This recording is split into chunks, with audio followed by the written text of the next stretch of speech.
అందరికీ నమస్కారం.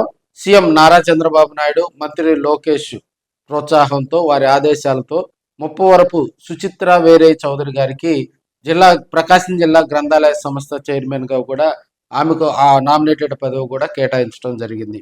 ఆమెకు ఆ పదవి కేటాయించిన దగ్గర నుంచి కూడా నిత్యం గ్రంథాలయాల్లో అందుతున్నటువంటి సేవలు, అదేవిధంగా గ్రంథాలయ అభివృద్ధికి చేపట్టవలసినటువంటి చర్యలపై కూడా ఆమె అధ్యయనం చేస్తూ ఉన్నారు. ఈ సందర్భంలో డాక్టర్ సిఏ ప్రసాద్ జన విజ్ఞాన వేదికకు సంబంధించి విద్యార్థులకు చదువుతో పాటు నేర్పించాల్సినటువంటి కొన్ని ముఖ్యమైన అంశాలను కూడా ప్రసాద్ గారితో సుచిత్ర వేరే చౌదరి గారు కూడా కొన్ని అంశాలను సుదీర్ఘంగా చర్చించడం జరిగింది.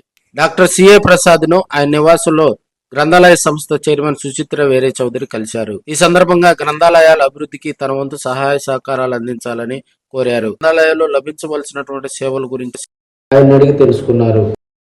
డాక్టర్ సిఏ ప్రసాద్ గాంధీజీ అడుగుజాడల్లో నడుస్తూ ఆయన ప్రవేశపెట్టినటువంటి గ్రామ స్వరాజ్య స్థాపన కోసం, అదేవిధంగా విద్యార్థులకు క్రీడలతో కూడినటువంటి కొన్ని పరికరాలను రూపొందించి వాటిని ప్రయోగాత్మకంగా కూడా సుచిత్ర వేరే చౌదరికి వాటిని వివరించారు. ఈ సందర్భంగా కొన్ని పరికరాలతోటి వాటి పనితీరు కూడా వివరించారు. గ్రంథాలయ సంస్థ అభివృద్ధికి తన వంతు కృషి చేస్తానని ఆమె తెలిపారు. పెద్దల పట్ల గౌరవంతో, ప్రేమ, విధేయతతో సుచిత్ర వేరే చౌదరి మాట్లాడిన విధానం ప్రశంసనీయం.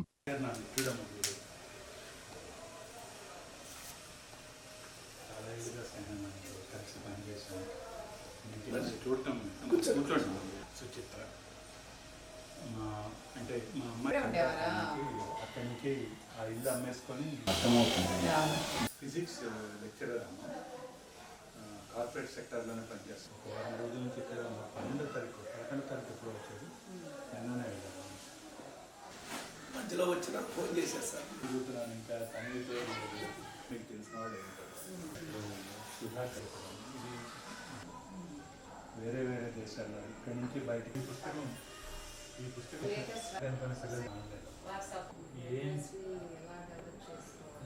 చెప్పండి.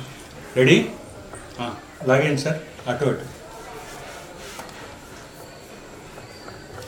అయింది. ఇందాక రెండు చూసారు కదా. ఇక్కడుందా? లేదు సార్, కచ్చిఫ్లో ఉన్నారు.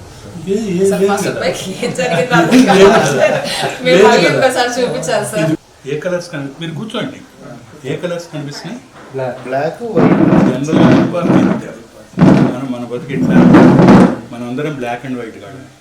కొంచెం ఆలోచన, కొంచెం చదువు, అంటే మెమరీ పవర్ ఎక్కువ ఉంది తప్ప వేరే రకంగా ఆలోచించటం మనకి రాదు. సిబిఎస్ఈ అన్నారు కాబట్టి నేను కావాలని గుర్తు చేస్తాను. సిబిఎస్ఈ యాక్టివిటీస్ మొత్తం దీనికోసం లాటరల్ థింకింగ్ డెవలప్ చేయడానికి దాంట్లో చేస్తున్నారు. తర్వాత నెంబర్ ఎంత? 456. 456 అన్నారు కదా, ఇది వచ్చేసి అట్లా వస్తుందా సార్? ఇది ఇంకా అర్థం కాలేదు. ఏం లేదు, మామూలుగా అమ్మ ఇట్లా ఇట్లా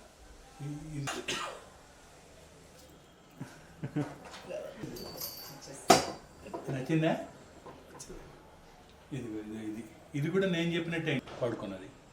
నిలబడమ్మా, పడుకోమ్మా. పడుకుంది.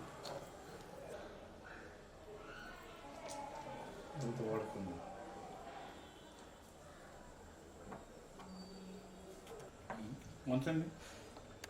ఆలోచనలు బాగుండలే. ఇది సైన్స్ మూలం. ఇట్లా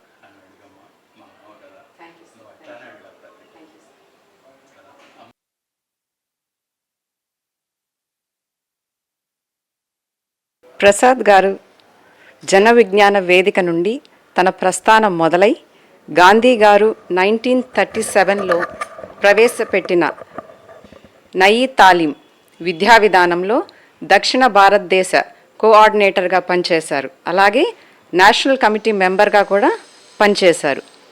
చదువుతో పని నేర్పించడం, మాతృభాష యొక్క ప్రాధాన్యత, గ్రామ స్వరాజ్యం ముఖ్య అంశాలుగా నయీ తాలీం విద్యా విధానం రూపొందబడింది.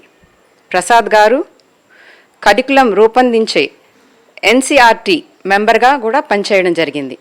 మన ప్రకాశం జిల్లాలో అనేక పాఠశాలలో పిల్లలకు బుక్ రీడింగ్ను ఒక అలవాటుగా పెంపొందించడానికి ప్రకాశం గ్లోబల్ ఎన్ఆర్ఐ ఫోరం తరఫున గత 10 సంవత్సరాలుగా తన వంతు కృషి చేస్తున్నారు. ఇంతటి పరిజ్ఞానం కలిగిన వ్యక్తిని మన జిల్లా వాస్తవ్యులు కావడం చాలా సంతోషించదగిన విషయం. విషయ పరిజ్ఞానం, నైపుణ్యం, ప్రతిభా పాటవాళ్ళు కలిగిన వ్యక్తిని స్వయంగా కలిసి వారి సేవలను మన గ్రంథాలయ వ్యవస్థకు అందించాలని కోరడం జరిగింది. తెలుగులో లేకపోతే సంస్కృతంలో మాట్లాడుకున్న గ్రంథాలయం. ఆలయం అనే దానికి ఒక ప్రత్యేకత ఉందండి. ఆలయంలోకి వెళ్ళి కేవలం దేవుడి దగ్గరికి వెళ్ళటం, కొబ్బరికాయలు కొట్టడం ఇదే కాదు. ఆలయం ఒకప్పుడు స్కూల్గా నడిచేది. ఏమీ లేని చోట స్కూల్గా నడిచేది. ఆలయం ఒకప్పుడు ఊళ్ళో ఉన్న వాళ్ళందరూ కలిసి కూర్చొని మాట్లాడుకునే ప్లేస్. ఇట్లానే మనం ఇవాళ లైబ్రరీని చూసేటైతే లైబ్రరీ ఈజ్ ఎ ప్లేస్ ఎక్కడైతే పిల్లలు పెద్దవాళ్ళు వచ్చి కూర్చుంటారో, మాట్లాడుకోవడానికి, చర్చించుకోవడానికి అవకాశాలు ఉంటాయో, కొంచెం పెద్ద పిల్లలు, కాస్త పెద్ద చదువులు చదువుకున్న పిల్లలు అక్కడికి వచ్చి వాళ్ళ కెరియర్ని గురించి, భవిష్యత్తుని గురించి ఆలోచించుకోవడానికి, తెలుసుకోవడానికి ఉపయోగపడే ప్లేస్ అవ్వాలి. పిల్లలైతే లాజికల్ థింకింగ్ డెవలప్ చేసుకోవడానికి, సైన్స్ ఇన్వెన్షన్స్ నేర్చుకోవడానికి, కొత్త రకంగా చదువుకోవడానికి, ప్రాబ్లమ్ సాల్వింగ్ పవర్ పెంచుకోవడానికి, memory power, logical memory power పెంచుకోవడానికి, వీటన్నిటికీ ఉపయోగపడే యాక్టివిటీస్ కోసం లైబ్రరీకి రావాలి. మన లైబ్రరీ ఆ రకంగా ఉండాలి కదా. మన యాక్టివిటీస్ ప్రతి నెల ఏదో ఒక వర్క్షాప్, కథలకు సంబంధించిన ఇంకో వర్క్షాప్స్ చేయడం, ఇంకో నెల ఇంకో వర్క్షాప్, ప్రతి నెల ఏదో ఒక దినోత్సవాలు జరుగుతాయి. ఉదాహరణకి సైన్స్ దినోత్సవం రేపు ఫిబ్రవరిలో ఉంది, మార్చిలో మహిళా దినోత్సవం ఉంది, ఏప్రిల్లో ఆరోగ్య దినోత్సవం ఉంది. ఇట్లా ప్రతి నెల, తర్వాత మేలో ఎన్విరాన్మెంట్ డే ఉంది. ప్రతి నెల ఒక సందర్భం ఉంది. ఈ సందర్భాలను ఉపయోగించుకొని చుట్టుపక్కల ఉండే పిల్లల్ని అందరినీ, వాళ్ళు ప్రైవేట్ స్కూళ్ళల్లో చదివినా, గవర్నమెంట్ స్కూళ్ళల్లో చదివినా పిల్లలే. ఆ పిల్లలందరూ లైబ్రరీకి వచ్చే ఒక వాతావరణాన్ని మనం సృష్టించగలమా? ఆ వాతావరణాన్ని సృష్టించి లైబ్రరీని మనం డెవలప్ చేయగలిగితే పిల్లలు వస్తారు, పిల్లలతో పాటు పెద్దవాళ్ళు వస్తారు.